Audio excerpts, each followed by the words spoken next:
मैं ज्योतिष शास्त्री रमेश चौबे उपस्थित हूं आपके समक्ष। जैसा कि मैंने आपको पूर्व में बताया था कि आज से हम एक नई सीरीज अर्थात मेष लगन से लेकर के और मीन लगन तक इन सारे लग्नों में सूर्य से लेकर के और राहु केतु पर्यंत सारे ग्रहों का कैसा फल होगा वो मैं आपको एक एक करके बताऊंगा। जैसे कि मेष लगन से सबसे पहले शुरू करूंगा और इसमें सभी भाव में सूर्य का फल, फिर सभी भाव में चंद्रमा का फल, ऐसे करते हुए राहु और केतु पर्यंत सारे ग्रहों का फलाफल मैं आप करके बताऊंगा मैं आपको कि अलग अलग भाव में यदि ये ग्रह बैठे तो कैसा फल देंगे। तो इस श्रृंखला में सबसे पहले मैंने मेष लगन को लिया है और ग्रहों के राजा सूर्य से मैंने इस सीरीज की प्रारंभ किया है मैंने। अब मेष लगन कैसा लगन है? तो मेष लगन जो है वो अग्नि तत्व का लगन है और सूर्य जो है वो अग्नि तत्व के ग्रह हैं। तो मेष लगन में सूर्य जो है वो मूल त्रिकोण के स्वामी होते हैं अर्थात पंचम भाव के स्वामी होते हैं। तो सूर्य यदि इस कुंडली में पंचम भाव के स्वामी होकर के और जाकर के आपके लग्न में बैठ जाए तो कैसा फल देंगे? तो सूर्य यदि लग्न में आके मेष लगन कुंडली में बैठ जाए तो जातक के व्यक्तित्व में सूर्य आके बैठ गए। पंचम भाव जो है वो ज्ञान का है, पंचम भाव जो है वो संतान का है। तो ऐसा जातक जो है बुद्धिमान होगा, ज्ञानवान होगा और श्रेष्ठ संतति को प्राप्त करने वाला होगा। यदि पंचम भाव के स्वामी सूर्य लगन में बैठते हैं तो जातक की संतति जातक का बात मानने वाली होती है, जातक का सम्मान करने वाली होती है। सूर्य जो है यहां जाकर के लगन में मेष राशि में उच्च के हो जाएंगे, अग्नि तत्व के स्वामी हैं। स्वरूप जातक के अंदर क्रोध ही स्वभाव थोड़ा ज्यादा होगा। ऐसा जातक जल्द ही उत्तेजित होने वाला, जल्द ही थोड़ा उग्र स्वभाव का होने वाला होगा। और यहां पे लग्न में सूर्य बैठ करके और जातक को कभी कभी नेत्र से संबंधित समस्या भी देते हैं और ऐसा जातक जो है वो थोड़ा बालों की समस्या से परेशान रहता है। ऐसे जातक के बाल भी थोड़ा जल्दी गिर जाते हैं। ऐसा जातक का पिता से अच्छा संबंध होता है, ऐसा जातक पिता से भी लाभ प्राप्त करने वाला होता है क्योंकि सूर्य जो है वो पिता के कारक होते हैं। लगन में बैठे हैं सूर्य यहाँ पे जातक जो है वो सरकारी नौकरी भी प्राप्त करने वाला होता है क्योंकि सूर्य जो है वो सरकार के कारक होते हैं। हाँ, व्यक्ति थोड़ा क्रोधी स्वभाव का निस्संदेह होता है। और लग्न में सूर्य यहाँ बैठेंगे तो जातक थोड़ा जो है वो कैसा होगा? तो सूर्य राजा है और राजा के अंदर कैसा एक गुण होता है? थोड़ा आत्मस्वाभिमान का, झुकूंगा नहीं किसी के सामने, भले ही गर्दन मेरा कट जाए। तो थोड़ा इस प्रवृत्ति का होगा, थोड़ा अहंकारी प्रवृत्ति का यदि कहूं तब भी गलत नहीं होगा। जातक हर प्रकार से श्रेष्ठ, बुद्धिमान और ज्ञानवान, पद प्रतिष्ठा मान सम्मान प्राप्त करने वाला होगा। लेकिन जातक के अंदर एक कमी क्या होगी कि वो जिस बात को अड़ गया उससे फिर मुड़ेगा नहीं, यानी कि अपनी बात मनवाने की कोशिश करेगा। यदि उसने आम के पेड़ को बबूल का पेड़ कह दिया तो उस पर वो अड़ा रहेगा जब तक अपने बात को वो सिद्ध न कर दे। वहीं यदि सूर्य यहाँ पे पाप पीड़ित हो गए, यदि शनि राहु से दृष्ट हो गए या शनि राहु के साथ बैठ गए, तब जाकर के जितने भी फल मैंने आपको बताया उसमें कहीं ना कहीं परेशानी होगी। ऐसा जातक जो है क्रोधी स्वभाव का होगा और उस क्रोध से अपने काम बिगाड़ने वाला होगा। पिता से संबंध खराब होंगे, नाना प्रकार से जातक के व्यक्तित्व पे कलंक लगने वाला होगा क्योंकि वो लग्न जो है वो हमारा व्यक्तित्व है। जातक के मान सम्मान पे उंगली उठने वाली होगी और जातक जो है वो कहीं ना कहीं परेशान रहेगा।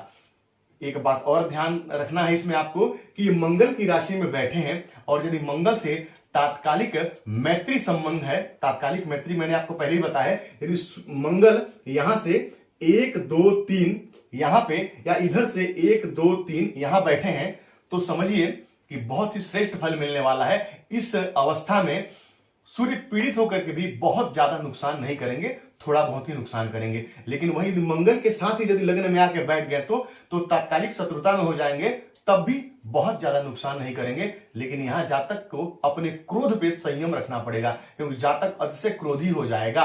पराक्रमी युग कब निर्माण करेंगे? ऐसा जातक जो है सेना पुलिस इत्यादि में जाकर के बहुत पद प्रतिष्ठा मान सम्मान कमाने वाला होगा, लेकिन जातक अपने क्रोध से ही अपना सारा काम बिगाड़ने वाला होगा। तो आपको ध्यान रखना है, एक बात और आपको ध्यान रखना है, अब आज से वो भी चीजें मैं आपको बताते चलूंगा। अब यहाँ पे ग्रहों के डिग्री का आपको बहुत ध्यान रखना है। जैसे कि ये मेष राशि है, विषम राशि है, तो यहाँ पे विषम राशि में जो ग्रह 1 से 6 डिग्री तक जो है वो कैसे, तो बाल अवस्था में, उसके बाद में 6 से 12 तक कुमार अवस्था में, फिर युवा अवस्था में, और फिर जाकर के मृतक अवस्था में ग्रह हो जाते हैं। यहां यदि सूर्य जो है वो 1 डिग्री से लेकर 10 डिग्री तक बैठे हैं तो परमोच्च की स्थिति में होंगे। ऐसे में जातक को सब कुछ प्रदान करने वाले होंगे। और यदि वो 10 से 20 डिग्री भी होते हैं तब भी जातक को श्रेष्ठ फल प्रदान करने वाले यहाँ पे सूर्य होंगे। यानी कि लगन में बैठे यहाँ सूर्य हर प्रकार से जातक को श्रेष्ठ फल देने में सक्षम है। अब चले आते हैं कुंडली के दूसरे भाव पे। तो ये दूसरा भाव में यदि सूर्य आके बैठ जाए तो ये यदि आपको सबसे पहले देखना है कि उनकी डिग्री कितनी है, क्योंकि यहां ये विषम राशि है, तो यहां पे बिल्कुल अपोजिट लीजिए, बिल्कुल उल्टा लीजिए। यहां पे 1 से 6 डिग्री पर वो मृतक अवस्था में रहेंगे, उसके बाद फिर अपना युवा में, फिर कुमार में, मतलब यहां जैसे मैंने बताया उसके बिल्कुल अपोजिट यहां पे होगा, उल्टा होगा बिल्कुल। तो डिग्री देख लीजिए, यदि अच्छी डिग्री पे बैठे तो अच्छा फल प्रदान करेंगे आपको। और यदि यहां पे देखना है कि सूर्य से तात्कालिक मैत्री, क्षमा कीजिए, शुक्र से तात्कालिक मैत्री सूर्य का है या नहीं है। यदि यहां से शुक्र 3 घर आगे और 3 घर पीछे बैठे तो तात्कालिक मैत्री बना के बैठेंगे। ऐसे में जातक जो है वो पैतृक संपत्ति प्राप्त करने वाला होगा। पिता से हर प्रकार का जो धन धान्य है, जो उनकी संपत्ति है, उस पर उसका अधिकार होगा। जातक जो है अपने ज्ञान से ही, जातक का ज्ञान भाव के स्वामी उसके वाणी भाव में बैठा है, तो जातक अपनी वाणी से ही जो है वो अपना सारा काम बनाने वाला होगा। जातक ज्ञानवान भी होगा और अपने ज्ञान का, अपने वाणी का उचित प्रयोग कर करके और सबको अपनी तरफ आकर्षित करने वाला होगा। यानी ये जातक को बहुत अच्छा फल प्रदान करेंगे। वहीं यदि सूर्य यहाँ पे यदि पीड़ित हो जाए तो ऐसा जातक अपनी पैतृक संपत्ति का बर्बादी करने वाला होगा। कहीं ना कहीं अपने पैतृक संपत्ति को वो गलत, अपने कार्यों, गलत आचरण की वजह से उसको कहीं ना कहीं समाप्त कर देगा। ऐसा जातक का वाणी कठोर हो जाएगी और ऐसे जातक जो है वो सबका अप्रिय होगा। ऐसे जातक का अपने निजी लोगों से, अपने परिवार के लोगों से ही उसकी वाणी की वजह से कहीं ना कहीं मतभेद बना रहेगा और ऐसे में जातक अप्रिय हो जाएगा सबका। वहां पे यदि सूर्य पे यदि पापक ग्रह की दृष्टि पड़े तब भी ये नुकसानदायक होगा।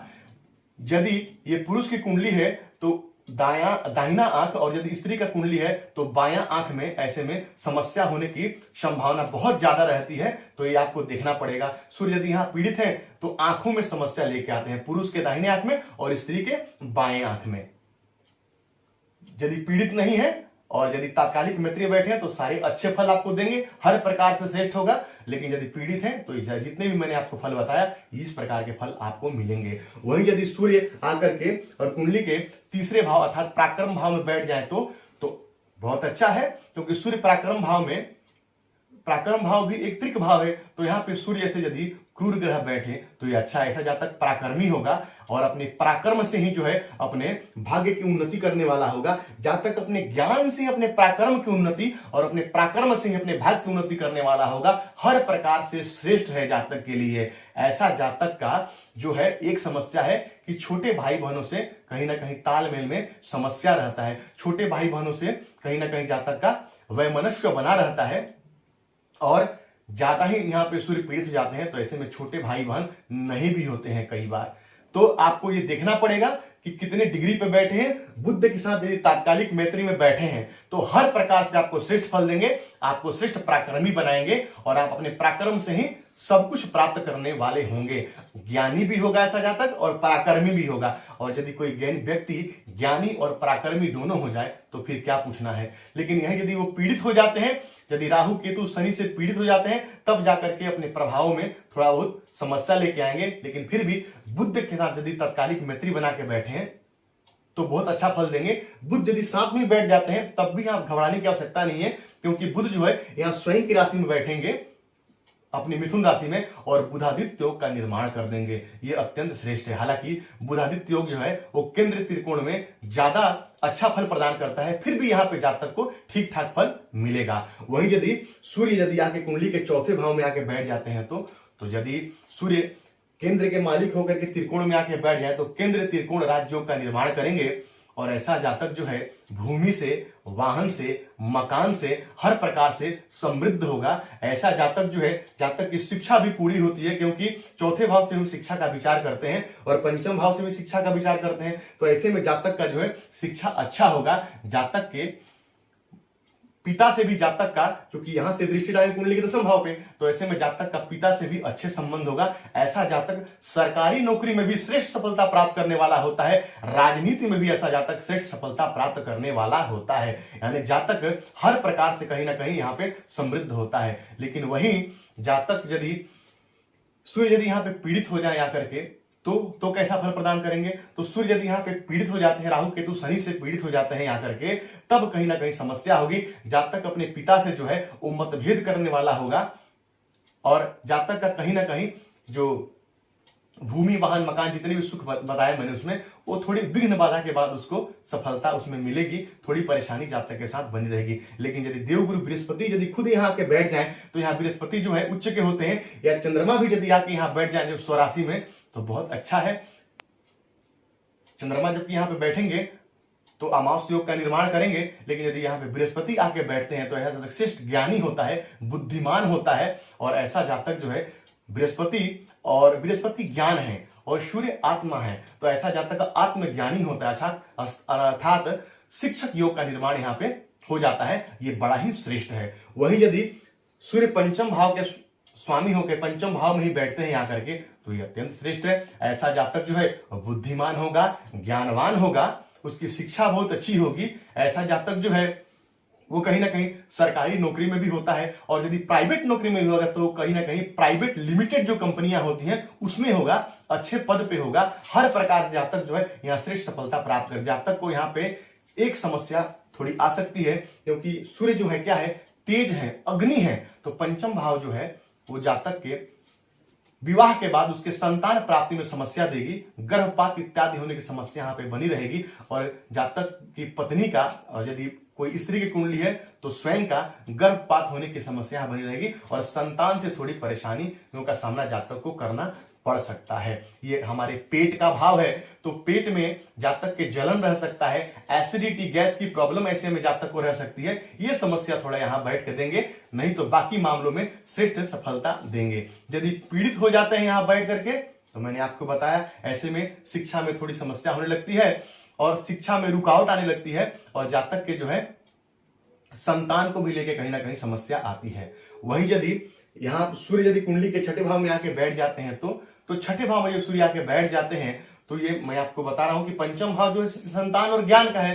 तो संतान के शिक्षा और जातक के संतान में और शिक्षा में दोनों में ही बाधा उत्पन्न होगी, और यहाँ पे कहीं ना कहीं सूर्य खराब प्रभाव देंगे। हम यहाँ से भी हमारे नाभि के निचले हिस्से का विचार करते हैं, तो कहीं ना कहीं यहाँ भी बैठ करके और पेट से संबंधित समस्या जातक को देते हैं, जलन इत्यादि की समस्या देते हैं यहाँ पे बैठ करके।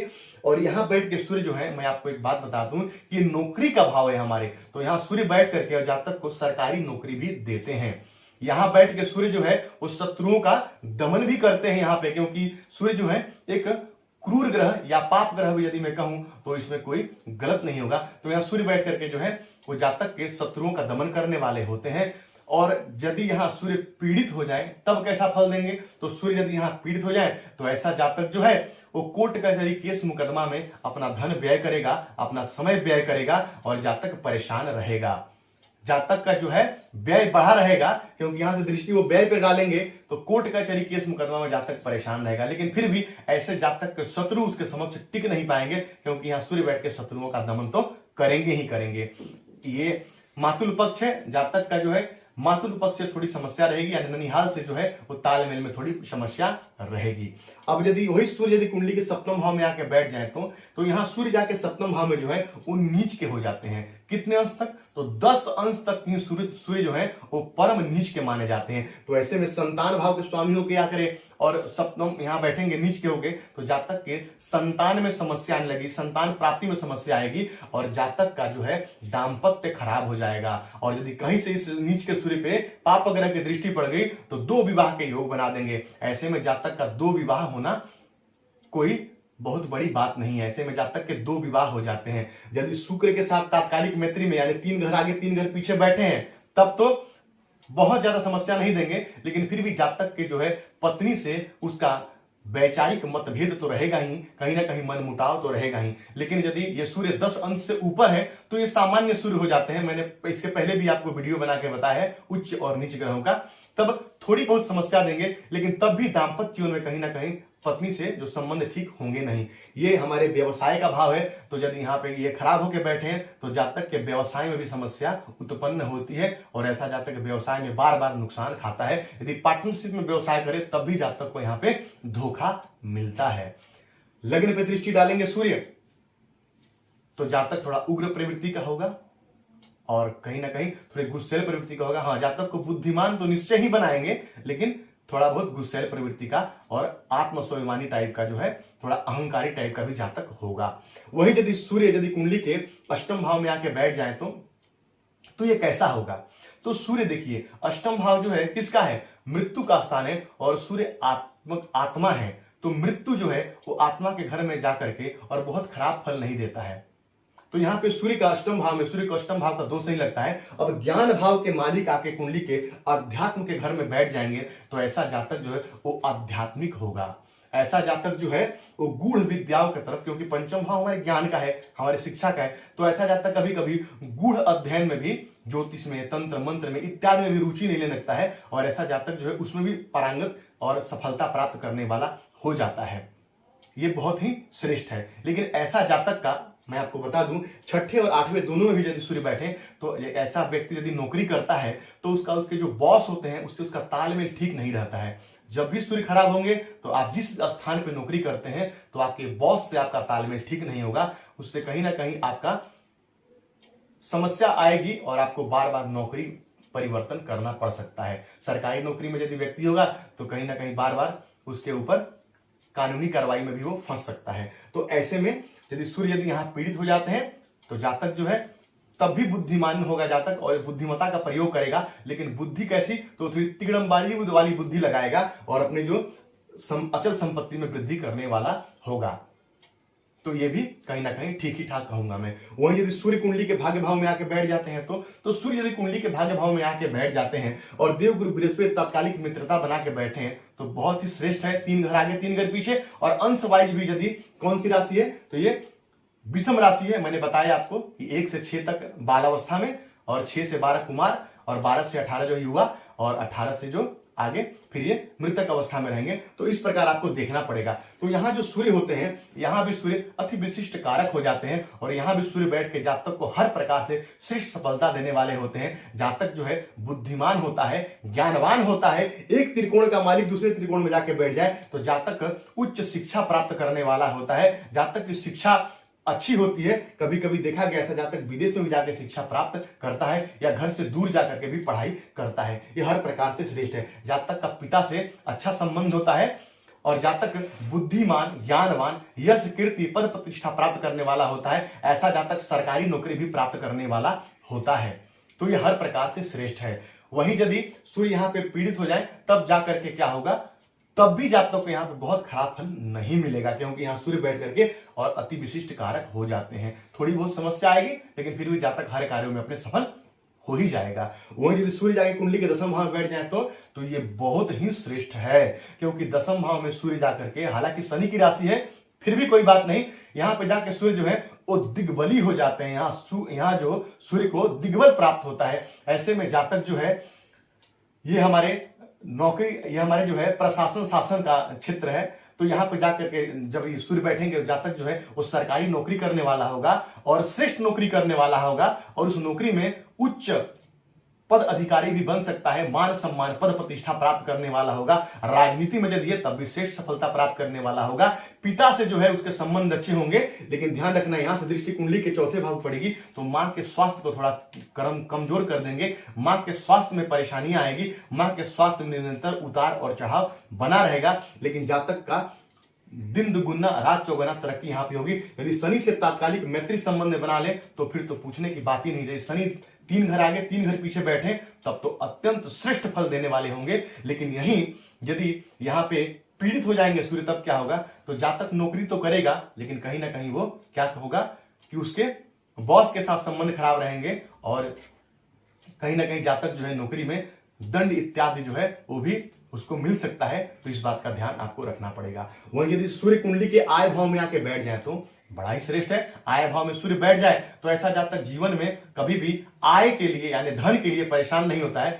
कहीं से भी धन आए लेकिन उसका काम सारा हो जाता है, बिना धन के उसका काम रुकता नहीं है। ऐसा जातक श्रेष्ठ आय प्राप्त करने वाला होता है। वहां से दृष्टि डाले कुंडली के पंचम भाव में तो जातक के ज्ञान में तो कोई कमी नहीं, जातक की शिक्षा अच्छी होगी, जातक बुद्धिमान और ज्ञानवान भी होगा।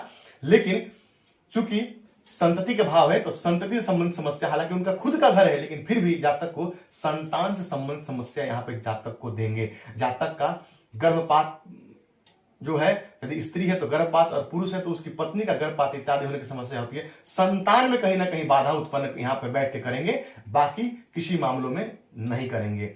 अब यही यदि सूर्य कुंडली के 12वें भाव में आके बैठ जाए तो यदि सूर्य कुंडली के 12वें भाव में आके बैठ जाए तो मैंने आपको बताया है कि वो हमारे यदि पुरुष है तो बायां और स्त्री है तो दायां आंख में समस्या दे सकते हैं। जातक का व्यय तो होगा, लेकिन कैसे? तो बृहस्पति यदि यहाँ पे 12वें भाव के समय बृहस्पति हैं तो वो यदि समभाव से बैठे हैं तो सद कार्यों में जातक का व्यय होगा, अच्छे कार्यों में जातक व्यय करेगा। लेकिन बृहस्पति यदि तात्कालिक शत्रुता बना के यानी साथ में बैठे हैं या यदि कुंडली के तात्कालिक मैत्री से दूर बैठे हैं जाकर के, तब समस्या होगी और जातक का व्यय जो होता है वो अच्छे कार्यों में नहीं हो सकता है, इधर उधर भी जातक व्यय कर सकता है। और ये जो है 12वां घर जो है वो विदेश का है और पंचम भाव शिक्षा का है, तो ऐसा जातक जो है वो विदेश में जाकर के शिक्षा प्राप्त करने वाला होता है और विदेश में जातक शिक्षा प्राप्त करके और श्रेष्ठ सफलता प्राप्त करने वाला होता है। वही यदि पंचम भाव के स्वामी यदि जाके यहाँ 12वें भाव बैठ जाते हैं तो पंचम भाव संतान का है और बृहस्पति के साथ ये जातक यदि यहाँ पे